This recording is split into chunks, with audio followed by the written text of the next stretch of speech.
안녕하세요. 크립토 노마드입니다. 비트코인이 또다시 사상 최고가를 기록하면서 7만 달러 돌파는 이제 기대감이 아닌 좀 더 현실에 더 가까워진 모습입니다. 비트코인이 확실한 뒷심을 보여주면서 시장 전반에도 활기가 강하게 돌고 있는 것 같습니다.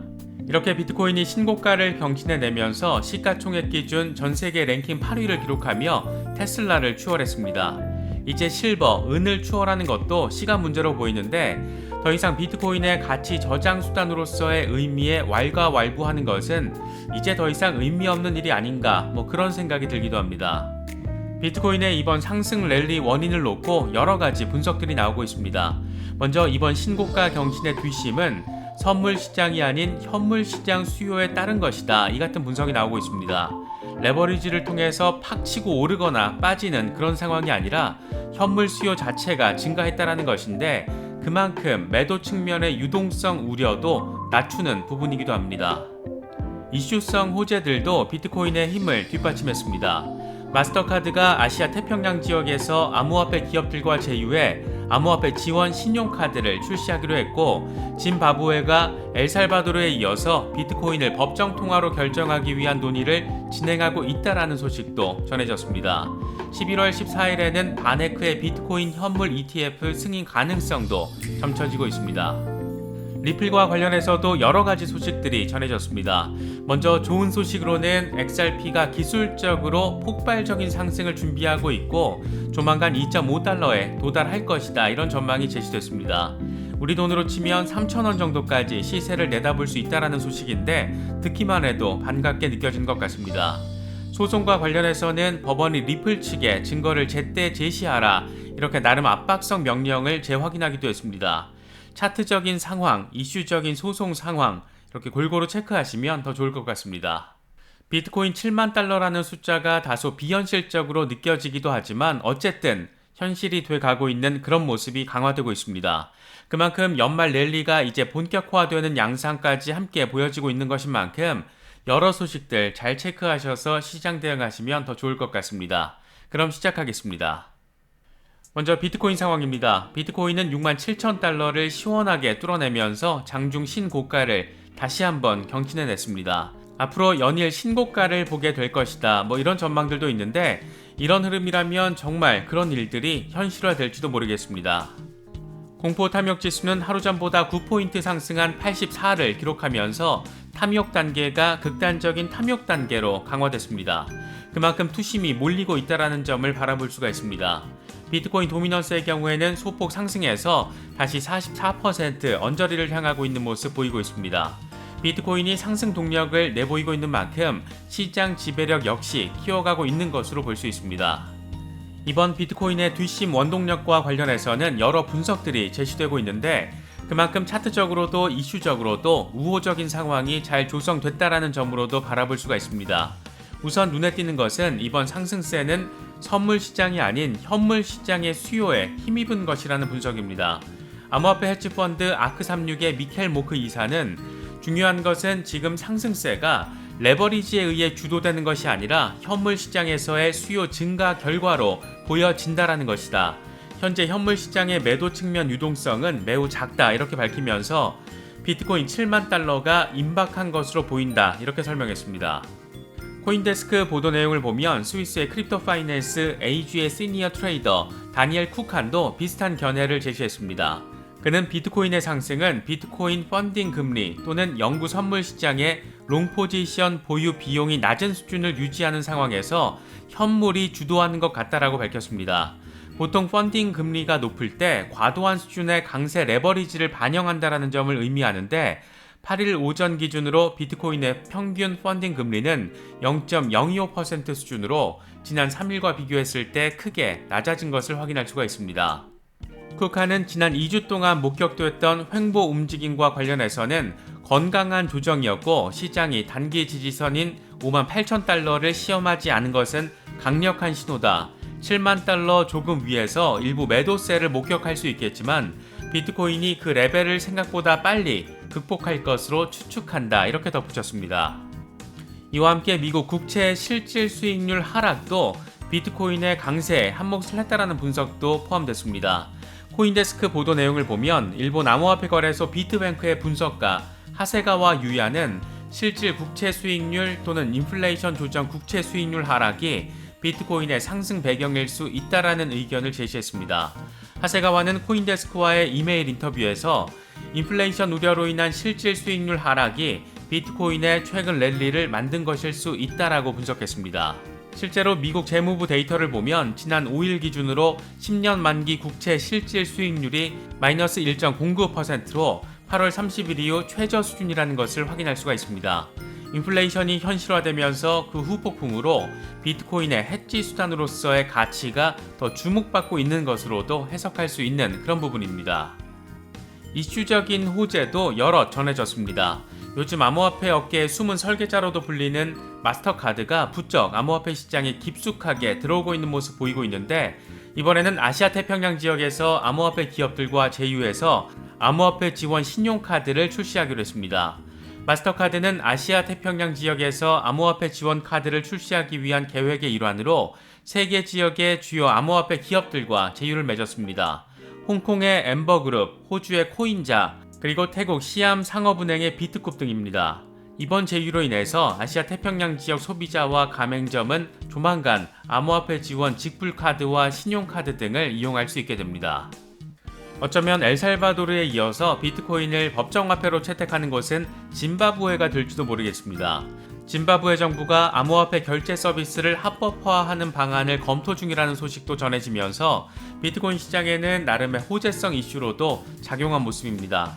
외신 보도 내용을 보면 짐바브웨 정부 측은 암호화폐 결제 서비스 도입과 관련해서 민간 업체들과 협의를 진행하고 있는 것으로 전해졌습니다. 짐바브웨 정부는 아프리카는 암호화폐 테스트를 하고 또 사용하기 위한 완벽한 시장이고, 현재 많은 기업들이 아프리카의 다양한 국가에 특화된 암호화폐 제품과 서비스를 제공하고 있다라고 설명했습니다. 이어서 리플 소식 짚어보겠습니다. 리플 XRP는 최근 24시간 동안 5% 넘는 상승세를 기록하면서 1.26달러 수준에서 거래되고 있습니다. 무엇보다 심리적인 저항선으로 지목됐던 1.2달러에 안착하는 모습을 보여주고 있다는 점에서 추가 랠리에 대한 기대감 키우고 있습니다. 리플 시세와 관련해서 코인텔레그래프의 기고가 라케쉬 우페드히에는 XRP는 1.24달러 오버헤드 저항을 돌파했지만 황소 세력은 곰의 강력한 저항에 브레이크아웃에 어려움을 겪고 있다, 이렇게 분석했습니다. 그러면서 황소가 1.24달러 이상 가격을 유지하면 1.41달러까지 상승할 수 있다. 이 수준은 다시 강력한 저항으로 작용할 수 있지만 황소가 이 장애물을 이겨내면 강세 모멘텀이 확보될 수 있다. 다만 가격이 현재 수준에서 하락하면 20일 지수유동 평균인 1.13달러까지 떨어질 수도 있다. 지지선이 무너지고 XRP 가격이 1달러로 떨어질 경우에 매도세가 심화될 수도 있다라고 내다봤습니다. 다행히 지금 1.24달러 이상에서 유지가 되고 있다는 점은 긍정적인 기대를 더 키우게 만드는 그런 부분인 것 같습니다. 글로벌 금융미디어 FX 스트릿의 경우에는 좀 더 전폭적인 전망을 제시했습니다. FX 스트릿은 XRP가 기술적으로 대규모 폭발적인 상승을 준비할 수 있다. 리플의 목표가로 2.5달러를 제시한다. 다만 XRP가 1.22달러 이상을 유지하지 못하면 강세는 속임수일 수 있고 1달러 아래로 떨어지면 강세 전망은 무효화될 것이다, 이렇게 진단했습니다. 아직 1.2달러대에서 단단히 유지되고 있는 만큼 과연 강세 랠리가 현실화되면서 시세 폭발을 이뤄낼지, 아니면 또 후퇴하면서 지지부진한 다지기 시간을 더 보내게 될지 여러모로 궁금증과 기대감을 함께 안기는 것 같습니다. 리플 소송과 관련해서는 조금은 아쉽게 느껴질 수도 있는 그런 소식도 전해졌습니다. 이번에는 사라 네번 판사가 리플 측의 내부 회의 녹취와 녹취 자료를 데드라인에 맞춰서 제출할 것을 명령했다라는 소식이 전해졌습니다. 네번 판사는 리플 측에 증거 제출 시한이 연기되지 않도록 지체 없이 자료 제출을 해야 한다라고 지적하는 내용의 서한 명령문을 보냈습니다.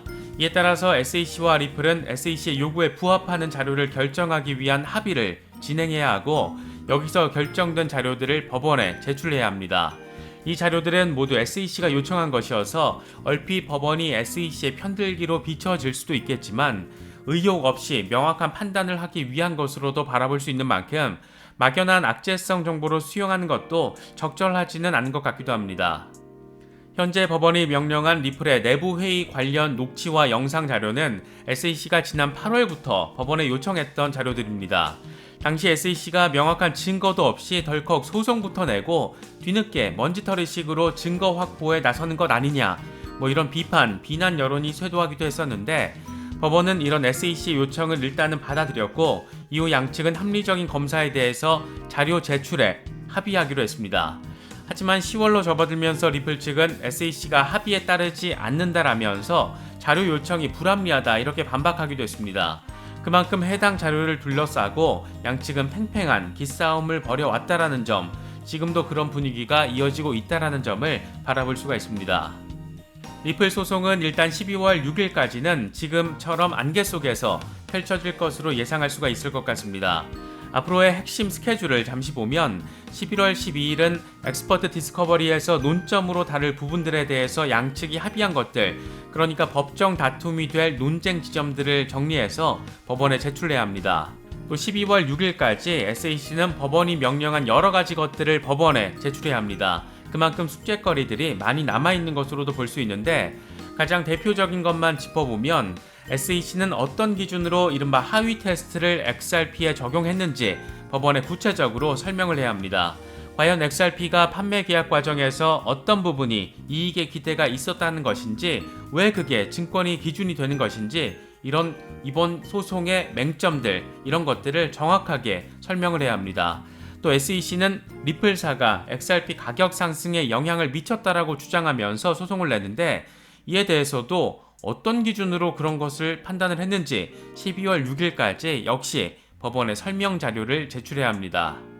이번 소송의 가장 핵심적인 부분들에 대한 SEC의 설명 또는 해명이 12월 6일까지 제출되는 등 스케줄에 따라서 진행이 되면 엑스퍼트 디스커버리는 내년 1월 14일에 마무리가 됩니다. 통상 2주 안에 법원이 판결을 내리기 때문에 빠르면 1월 말에 소송 결과가 나올 수도 있지만, 일각에서는 그 전에 합의가 나올 가능성과 더불어서 상황에 따라서는 추가로 지연될 상황에 대해서도 고려해야 한다, 이런 지적도 나오고 있습니다. 암호화폐 시장 전반적으로 봤을 때는 페이팔이 지원 암호화폐 수를 늘리겠다라는 소식도 호재라면 호재로 볼 수 있을 것 같습니다.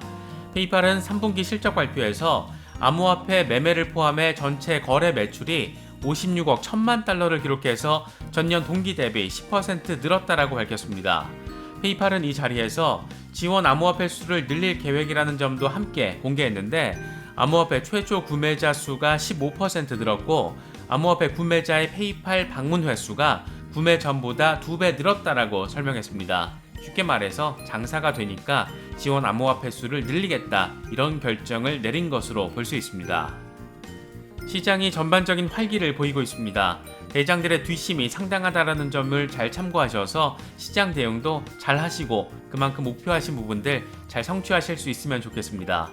이번에 준비한 영상은 여기까지입니다. 영상이 도움이 되셨다면 좋아요와 구독 또 알림 설정 꼭 부탁드리겠습니다. 영상 제작에 아주 큰 도움 된다는 말씀 함께 드립니다.